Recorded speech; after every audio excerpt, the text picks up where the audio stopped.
Hello and welcome to this session. I'm Raghav, and in this session we are going to learn how to do XML schema validation or how to validate a XML against its schema in REST Assured. This is going to be very easy and very interesting. Let us suppose this is a very simple XML. Now we can say that this is a well-formed XML if it follows all the rules and structure of an XML document. However, we can say this is a valid XML if it is created as per the structure laid out in another XML document, which is called as XML schema or XML schema definition. So XML schema is a XML document that describes the structure of XML, and if your XML conforms to this structure, it will be called a valid XML document. So XML schema itself is written in XML. So let us see for this particular XML document, if I have to create a XST or XML schema, I will start with XS schema tag, and then I can add the elements that should be available in the XML document. So the first one is the class tag, and I'm saying this is of complex type because it has some child elements inside this particular tag. And then if you want the child elements to appear in a particular sequence, we can add the sequence tag, and then we have the student tag. Again, this will be of complex type, and the sequence of child elements under the student tabs are first name, which should be of type string, last name, and again the value should be of type string, and age should be of type integer. So this is a XML schema or a XSD for this particular XML. Now let us see how we can do a XML schema validation in REST Assured. Step number one here is I will create or I will get a XML schema. So in general, if you have to validate your XML, you should be getting a XML schema or an XST document against which you can validate your XML. In our case, we do not have it, so we can create our own XML schema. And for that, I can go to Google and search for XST generator or XML schema generator, and you will get a lot of tools online. So let me see this one, which is freeformatter.com, and here if you give your XML here and click on XST, generate XST, it will give you your XML schema. So here I'm going to my Eclipse and I will open my project, and here this is the project we have created earlier.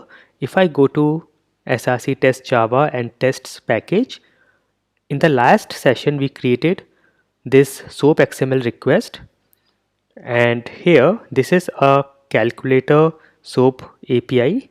If I go here and search for calculator web service, this is the one we have used earlier, and we have seen the add API. We have added the add API in our request. So just in case you have not seen the earlier session, you can check that where we added this API and we ran using REST Assured. So here this is going to be the response.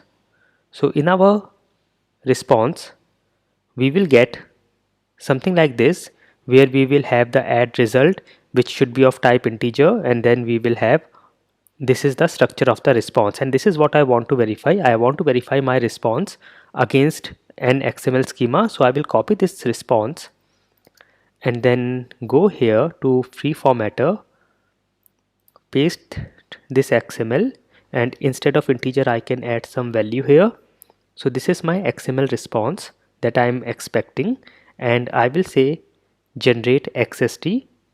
So this will generate the XML schema definition that I can use, and yes, you can see it has generated the XML schema definition. I will copy this and then I will add this to the project class path. So what does this mean is, I will go and first create this in a file. So I will create a new text file and I will say this is calculator, and I will give the extension .xst. So you can see I have created this calculator.xst file, and let me open this, and I'll open with a notepad. You can use any editor, and I'm just pasting the XML schema here, and this is what I will need to add in my project. So we have to add this file in the project class path.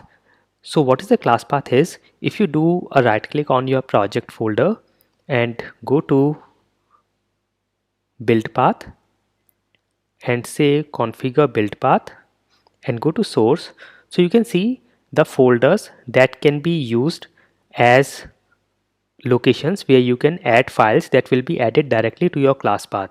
And you can see this is the default output folder. So whatever files I put into these folders, which is src main java and src main resources, they will be added to the class path by default, and this is the location where they will be added. So let me show you. If I add my file, that is, let me open this, and here is my file. If I add it to src test resources, so let me show you again. If I go and go to build path and say configure build path and go to source, so src main java and src main resources, so I can put it to src main resources, and I will just drag and drop it here. And when I do this, when I copy this, if I go to my target folder physically, if I do a right click on the target folder and go to properties and open this folder on the system, so you can see I have classes folder inside, and now I should be getting my calculator XST as well here.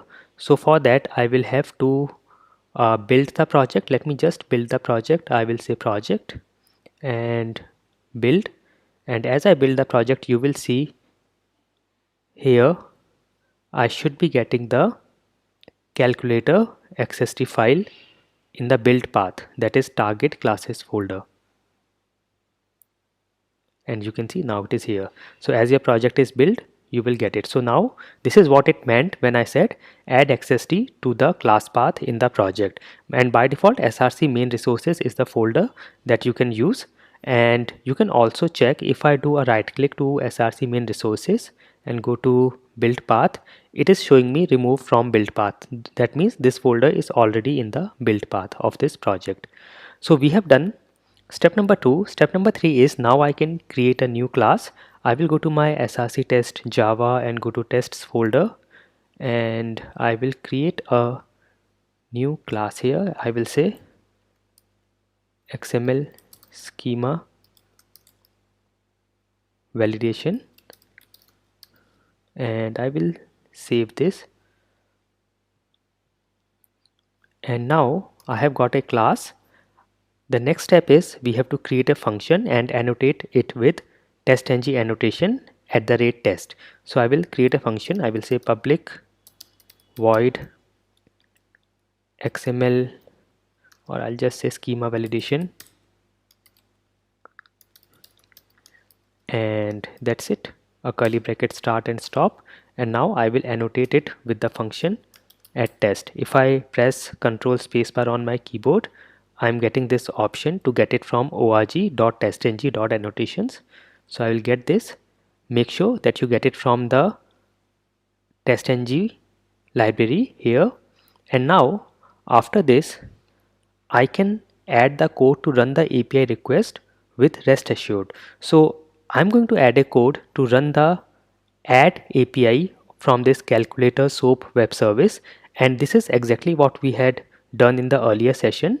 In this session where we created this SOAP XML request and created this validate SOAP XML function, we added our request, the SOAP request, which is of the type XML, and then it also gives a response of type XML. I'm just going to copy this entire thing from here.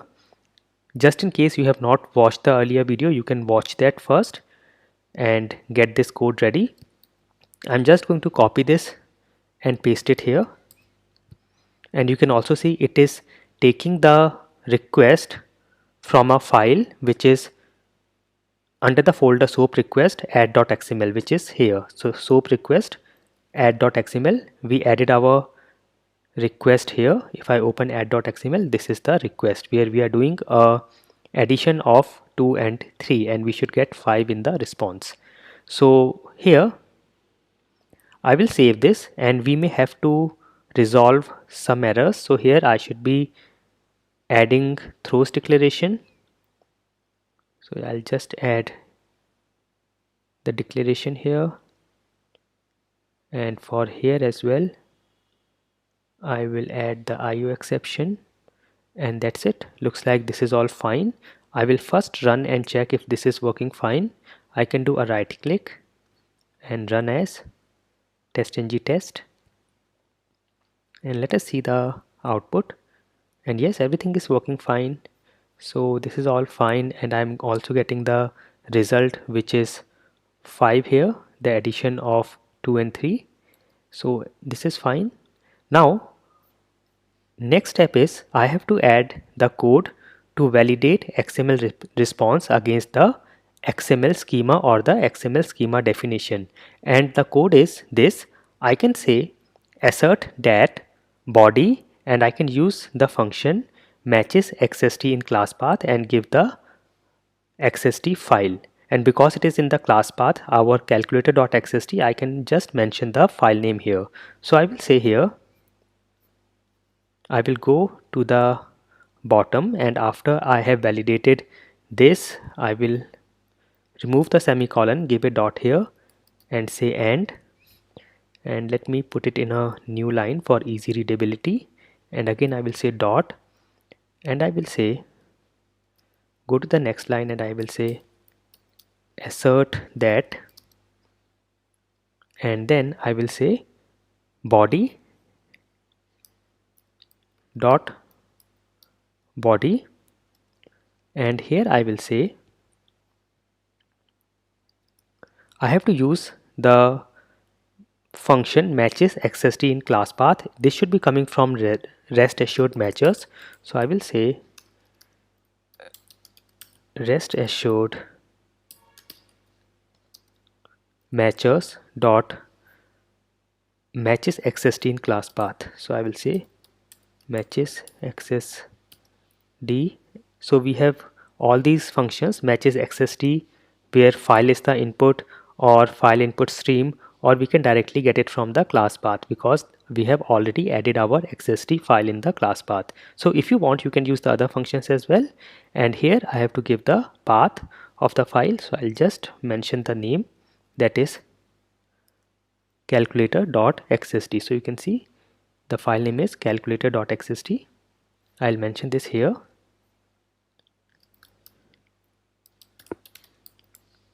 and then I'll give a semicolon. So this is fine. Now just in case you want to do a static import and use this function, that is matches XST in class path directly, then you can do a static import of this function. So I can say import static. So I can remove this, or I can just say import static io.restassured.matchers dot matches XST in class path, and with this I can use it in a static way. I do not need to add this class name now, and this will work. So this is fine, and you can see we have done this. And finally step number 7 is we have to run and verify. So I will run it again and check. I will say run as testng test, and let us see the output. So this should verify the response against the XML schema that we have added, and looks like it has failed. Let me see. It says here, it says cannot find declaration of the element soap envelope. So actually the validation against XML schema has failed because in the XML schema we do not have any declaration for the soap envelope element. However, it is present in the response XML.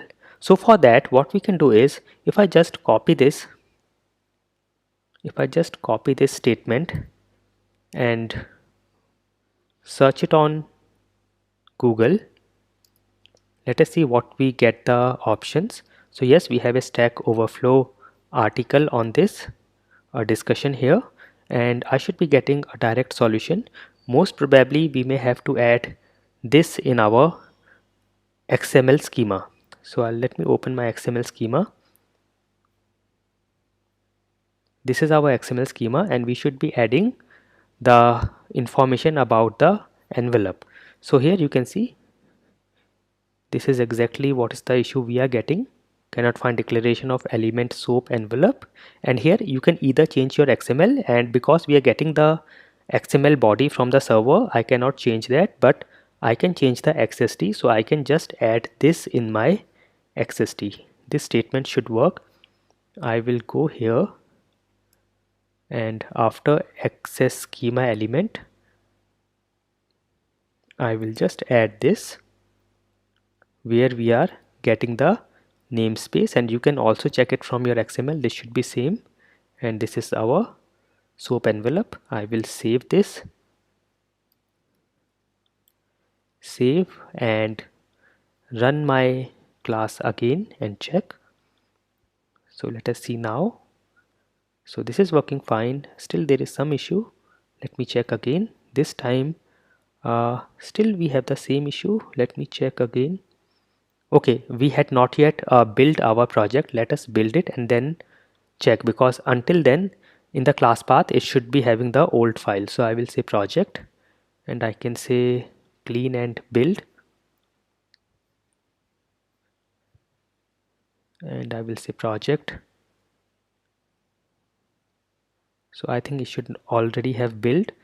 And one of the ways to check is you can go to your class path of your project. So I can just go to the target folder and go to properties and open this folder. And now if I go to classes, I can check my XSD. It should be having the changes, and looks like still it has not come here. After access schema we directly have the access element. So I think I will have to do a build again. I will go to project and I will say build project,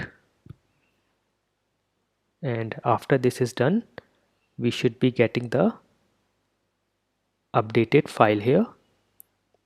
So if I open this now, it has still not get it. Let me check one more time.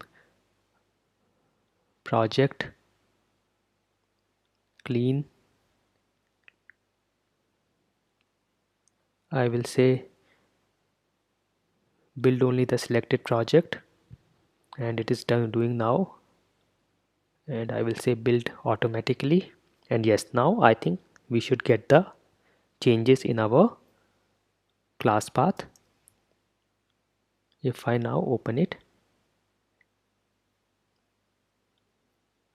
let me go from here, target, properties, and open classes. I will say edit with Notepad++, and let me check. I think the mistake I did is I made a change here, and this calculator.xst is actually the one which I have on my desktop. So this was a mistake. Sorry for that. Let me copy this again.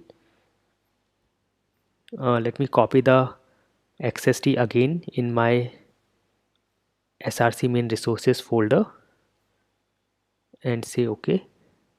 I will say overwrite, and now if I check, I will say project and clean, and then I will say yeah, it is building. So this time if I go and check, it is already building now. So if I go and check now and check this, yes, you can see the import statement has come here. So now I can run it again and check. I will run my class And now let us see. And yes, everything is fine. Let me check again. I will run again so you can see the console and everything. And everything is fine now, and our validation is successful. So this is how you can do XML schema validation with rest assured. I hope this was very useful for you, and I will meet you in the next session. Thank you for watching.